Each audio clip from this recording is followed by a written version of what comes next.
Ms. Schumacher? Thank you. Given this is my first time speaking in front of the council, I hope you will give me a few minutes. Well, I guess I don't have to ask anymore.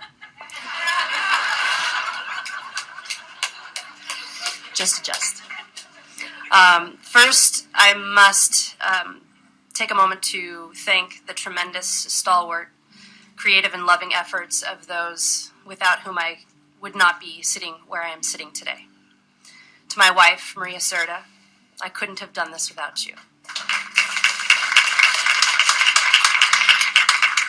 I want to thank Amanda Mesha. I want to thank Lisa McKethan. I want to thank Bridget Wright. And I want to thank Laura Drelishak and Marianne Viney for all of your help during our campaign. You inspired this community. Our campaign was one that I think that all of Carlsbad can be proud of, and that's saying a lot given the national level. So thank you, ladies. I would also like to take a moment to thank Lorraine Wood for her public service. Many folks that I spoke with on the campaign trail expressed their gratitude for Ms. Wood's commitment and love for Carlsbad. And I want to remember those people and Ms. Wood this evening as we say farewell to a woman who has spent the last 18 years of her life in public service. Someone said to me recently that my perspective would change once I sat here. And while this is certainly going to be the case, given every new experience offers the opportunity to look at issues from a different angle, in truth, I also intend to work to change the perspective of the dais for the benefit of both our local government and our community. The dais in its many manifestations has been constructed in a way that the gulf between those who make decisions and the electorate is intentionally exaggerated. The dais is raised to communicate privilege and authority. It has always been my opinion, and it continues to be, that the dais should be lowered to drive home the point that it is the people and not its representatives who hold the true power in any republic.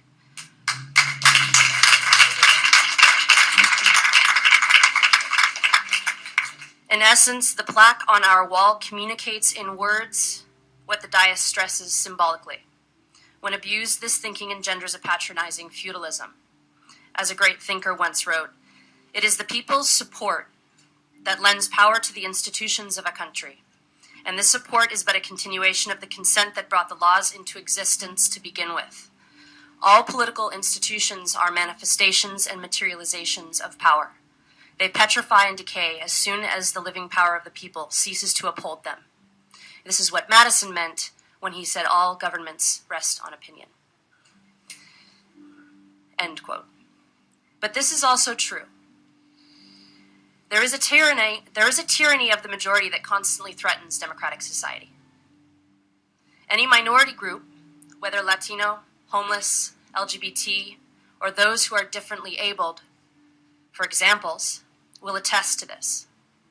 And so it is the complex ongoing task of our collective work to commit to crafting elegant, respectful solutions between these extremes, not simply by electing officials, but by working constantly with those we elect to represent us. This will lead us toward a better politics, a pursuit that really has no end. At a local level, effective, just, and balanced decision-making by the people's representatives requires being truly open and responsive to diverse perspectives and opinions. But it is also true that decision-makers must do their utmost to provide for citizens a way to access the information they need to fully understand the decisions that will come before a governing local body. The dialogue must be functional both ways. Over the last 2 years here in Carlsbad, I've listened to the thousands of residents as they have said that the gulf between the dais and the people has become far too wide. As a surfer, the first thing I was taught was never to turn my back on the ocean. For a rising tide or a rogue wave would surely take me by surprise and knock me off my feet. I have come to deeply appreciate this bit of oceanic wisdom as I have watched politicians in this country turn their backs on the people. I stand here today ready to turn my face toward you, the people, from this dais, knowing that I serve at the pleasure of the people of Carlsbad. I have been elected, among other things, to work at fostering an open, two-way dialogue with Carlsbad residents while supporting civic knowledge that will empower the electorate. Representing every member of our community, regardless of socioeconomic status, ethnicity, religion, gender, sexuality, ability, or age.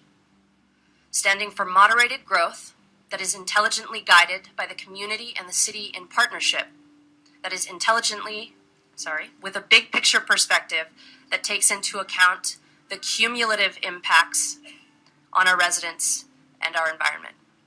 We already do quite well engaging the economic impacts.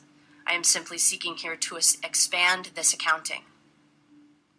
The unique challenges around climate change we will face as a coastal community will hold a prominent place in my thinking, in particular for property owners, our infrastructure, and public safety and security, as will the preservation of our open space, our heritage, and the quality of life of our residents.